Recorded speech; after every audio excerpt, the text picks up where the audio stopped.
Cyrus Renault had quite the trip to the light.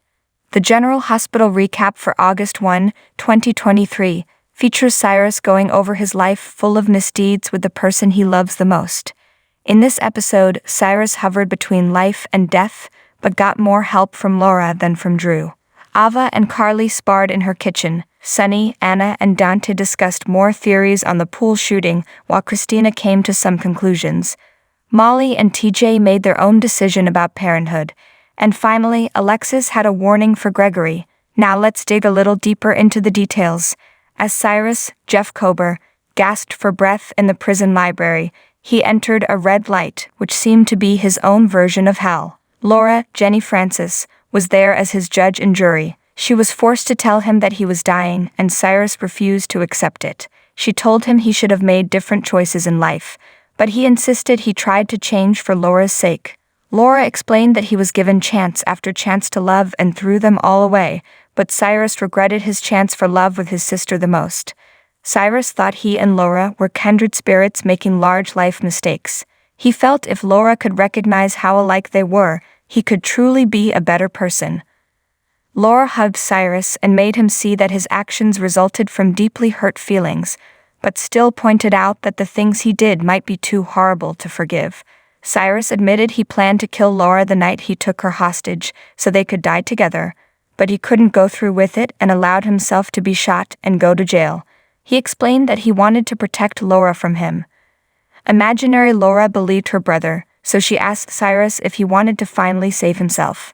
The answer was apparently yes, because he finally opened his eyes back on Earth. Ava, Maura West, stopped by Carly's, Laura Wright, to say goodnight to Avery, Ava, and Grace Scarola while she was at her sleepover. When Avery went to watch a movie, Carly had a lot of questions, but Ava didn't want to answer them clearly. Carly was unhappy with the new nanny situation, mainly because Jocelyn didn't like Betty even though Avery did like her. Too bad Ava couldn't answer whether she liked Betty, Ella Lentini, or not, because that made Carly even more suspicious. She accused Ava of being up to her old tricks, without any awareness at all that she also plays tricks regularly.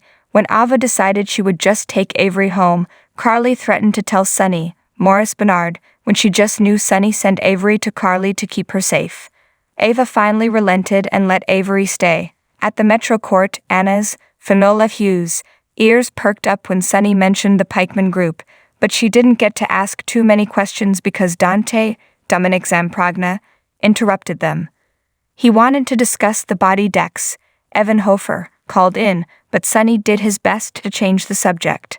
At least Christina, Kate Mansi, became the next visitor, so it was a full house as Christina asked them if they knew who shot them. When Christina went to the ladies' room, the subject turned to Sunny and Anna's various vague theories on what might have happened. Sunny felt the timing of everything just felt off, from the expose on Anna, right to the shooting at the pool. Anna finally had to admit to Dante that she wasn't sure she wanted to still use herself as bait to draw out the shooter. In the restroom, Trish, the Metro Court hostess, thanked Christina for opening up her youth center because her brother was kicked out of the house for being gay at age 15. This made Christina realize how important the work she was doing really was. TJ, Taj Bello, brought home dinner and drinks for Molly, Brooke, and Smith, but she couldn't wait to show him her stuffed horse. The horse was symbolic of the newfound closeness between Molly and Christina. Molly soon asked TJ some hard questions, and he had to admit he wanted a child more than anything, and he'd prefer the child to have his DNA. They both wanted a baby now, but they did not want Christina to be their surrogate, mainly for Christina's sake. Christina and Molly's mom also had a busy evening. Gregory Harrison, and Alexis met up in her office, and she told him that Tracy, Jane Elliott, was starting to suspect he was sick. Gregory was glad that Alexis lied to her, but Alexis wondered how much longer he could cover his condition. She warned him he might be unable to hide his condition much longer. Is this GH spat really about Sunny? Nina Reeves and Carly have been at war on General Hospital since before Carly's husband forgot his love for her and shifted his allegiance to Nina. There's also the matter of their mutual grandson, Wiley, and his less important little sister, Amelia, Nina secretly turning Carly and Drew into the SEC, and Carly hiding Willow and Nina's mother-daughter connection. With no end in sight, SoapHub had to ask, who is the villain in this feud? Almost 3,000 viewers weighed in on which woman is to blame. Only 5% see Carly, Laura Wright, as being the worst offender. She kept the secret that Nina, Cynthia Watros, was Nell's, Chloe Lanier mother. She kept the secret that Nina was Willow's, Caitlin McMullen mother. She refused to let Nina see Wiley. Or, rather, she strongly encouraged Michael, Chad Duell, and Willow not to let Nina see Wiley. Is it any wonder her rival is on the warpath? Carly's mama lie is nothing compared to Nina not letting Carly know that Sonny, Morris Bernard, was alive and amnesiac. 2 daughters don't come close to adding up to 1 husband. 44% of you have crunched the numbers, especially when that husband is Sonny. Nina can pretend that Sasha, Sophia Matson, is her daughter, but Sonny is irreplaceable. But for exactly 51% of the audience, it's a split decision. Half of you think that there's enough blame to go around. Half the fault lies with Nina, and half the fault lies with Carly. They're both petty and childish and can't let go when any rational person would have long gotten bored. Until the pair of them grows up and stops plotting and scheming, this cycle of stupidity will continue. Sometimes Carly will win. Sometimes Nina will win. Ultimately, Willow will always be Nina's daughter, and Wiley and Amelia will always be her grandchildren. But whether Carly will always have Sonny's love, yeah, that's even more indisputable. GH needs to spread the love around. General Hospital should be ground zero for love in the afternoon. After all, it's the only soap left on the network that coined the phrase back in the 1980s with an ingenious ad campaign. However, love in the afternoon seems to have disappeared in Port Charles, unless you're Jocelyn and Dex, a pair that never seems to do anything but have sex. In 2020, when soaps returned to production after the COVID hiatus, it made sense to put love scenes on hold or to allude to couples having sex but not show it. We saw a lot of cameras panning to candles as they faded to black on GH, as well as blow-up dolls and actors' real-life loves as stand-ins on The Bold and the Beautiful. However, love scenes are back in full force now on soaps. Too bad in Port Charles, the only couple that gets them frequently is Jocelyn, Eden McCoy, and Dex, Evan Hofer. While it's nice that Joss and Dex have a healthy sexual relationship, even though she was sexually violated with revenge porn a little over a year ago and has had no residual psychological effects that could have been explored, they shouldn't be the only characters we see enjoying that aspect of their relationship.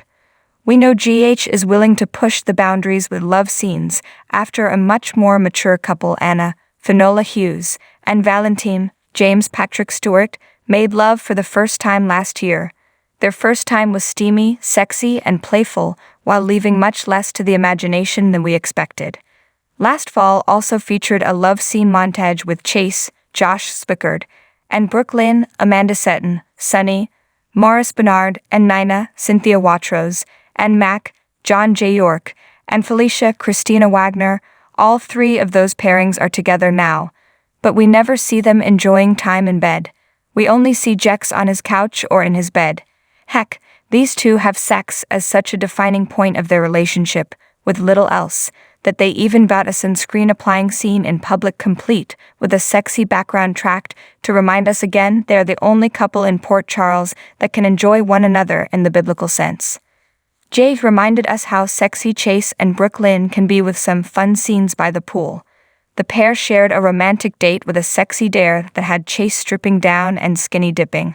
We expected them to take it to the bedroom by the next episode, but they were sadly nowhere to be seen. Instead, we got Jex having sex again after he told her all about finding a dead body in the alley outside the hospital. It's been close to 2 years since Sonny and Nina have had a full love scene, nearly a year since Anna and Valentine's night in her townhouse, and we still haven't seen Spencer, Nicholas Alexander Chavez, and Trina, Tabiana Ali, consummate their relationship, which is something their fans are clamoring for. It makes little sense that Jocelyn and Dex entered into a healthy sexual relationship after knowing one another for about 6 months, and more than 2 years later, their younger set counterpart has shared nothing but a few chaste kisses. Both couples have passionate fan bases, but only one is allowed to show passion on screen. At least Jocelyn's mom got to have a love scene with Drew before he went off to prison, while more popular pairings languish without love week after week and month after month. This ailment comes with an easy remedy. Write more love scenes for couples that fans are in love with. It's not that hard, and GA should be ready for it. In January, Soap Hub featured an interview with the soap's intimacy coordinator, Liz Lamura, in which she described how she choreographs love scenes. So give her more love scenes to help bring to life so love in the afternoon flourishes throughout Port Charles, and not mainly on Dex Heller's living room couch.